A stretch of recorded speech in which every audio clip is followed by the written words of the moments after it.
Comenzamos parafraseando al doctor Mario Alonso Puig para hablaros del ego, algo que está muy demonizado y la gente se ofende mucho cuando le dices que tiene mucho ego y te dicen yo. Al final de este vídeo os voy a dar 7 claves de sol para que llenéis vuestra vida de música de verdad. 7 pasos para salir del ego y convertirse en una persona libre y feliz. Quédate conmigo que vas a soltar mucho lastre hoy. Cuando nacemos somos esencia y desde que empezamos a salir del huevo nos vamos encontrando una serie de experiencias traumáticas o con falta de afecto u otro tipo de carencias que nos van marcando, y esto deja un testigo en el cerebro que es como un piloto que se enciende de nuevo cuando volvemos a encontrarnos en mitad de una tormenta, dando paso a la violencia de cualquier tipo, que es el resultado de todas esas vivencias y que conforman el ego de la persona.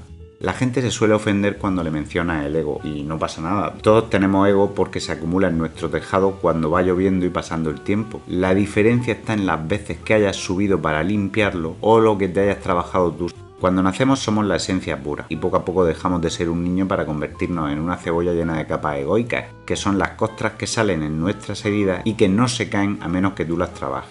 Es una manta que te pones premeditadamente para protegerte. El problema es que muchas veces lo que haces no es solo protegerte, sino agredir a otra persona, y ese ramalazo nace del ego directamente. Del ego viene el egoísmo, que es querer que todo lo que tenemos a nuestro alrededor gire en torno a nuestro y nos beneficie. Es llevarte la mejor parte del pastel porque somos más que los demás y no somos iguales que ellos. Siempre tenemos la razón, somos víctimas y el problema siempre lo tienen los demás, nunca nosotros. Siempre quieres más, siempre quiero más y nunca se me quita el hambre. El ego es una trampa porque, aunque puedas asociar con algo positivo en principio el hecho de luchar por tu objetivo y ser ambicioso, cuando nunca estás satisfecho, tu vida se convierte en una búsqueda continua que te aleja de la felicidad real y verdadera, que es aquella que no se compra en cajitas de colores ni te llega con ese ascenso que en muchos casos es una manzana envenenada.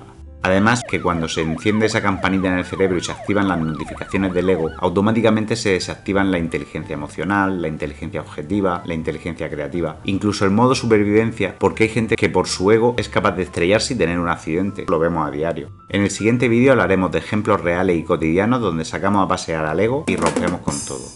Si se enciende la luz del ego, se apaga la luz del resto. Y ya no ves. Es como las luces de emergencia de los edificios que se encienden cuando las demás fallan. Solo que estas no son para salvarnos, se encienden para destruirnos.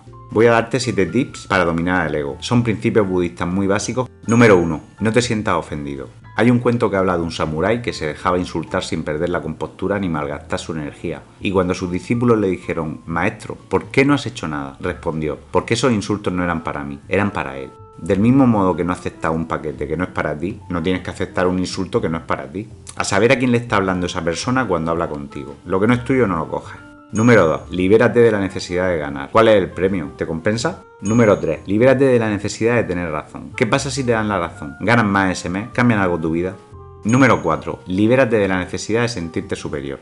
Hay una frase de los skinheads que se me quedó grabada, no porque la comparta, sino porque me pareció muy inteligente su estructura. Si Dios quisiera que fuéramos todos iguales, nos habría hecho a todos verdes. Pues no, señores, que esto no es un collage. Somos un mosaico lleno de cuadritos de colores donde cada uno mide exactamente lo mismo que el que tiene al lado. Y todos se combinan en algo muy grande lleno de color y de matices. Pero como en una libreta, cada cuadro es igual que el anterior. Libérate de la necesidad de ser superior. Número 5. Libérate de la necesidad de tener más. Imagínate tener un collar de perlas donde cada vez quieres añadir una más. Va a llegar un momento que no puedas llevarlo encima del enorme peso que portas sobre tu cuello. Además, buscado y autoimpuesto. Más.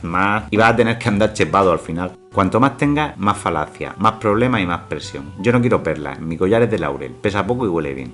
Número 6. Libérate de la necesidad de identificarte con tus logros. Cuando uno llega a su casa y se quita la corbata, se queda en lo mismo que los demás. Cuando estás desnudo delante del espejo solo eres tú, nada más. Y las corbatas ahogan bastante, por cierto, por eso todo el mundo se afloja el nudo. Qué curioso que la quieras y que cuando la llevas te la aflojas, ¿eh? Número 7. El número 7 te lo dejo a ti para que me lo digas en los comentarios. ¿De qué te quieres liberar tú para desinflar tu ego y ser más feliz? Pónmelo abajo y compártelo con el resto. En el siguiente vídeo trasladaremos esto a la vida diaria con ejemplos claros donde sacamos el ego a pasear para que puedas identificarte, descubrirte y reestructurarte si quieres mejorar. Bueno, si has llegado hasta aquí te debo una cerveza. Te regalo mi vida y mi corazón. Un abrazo.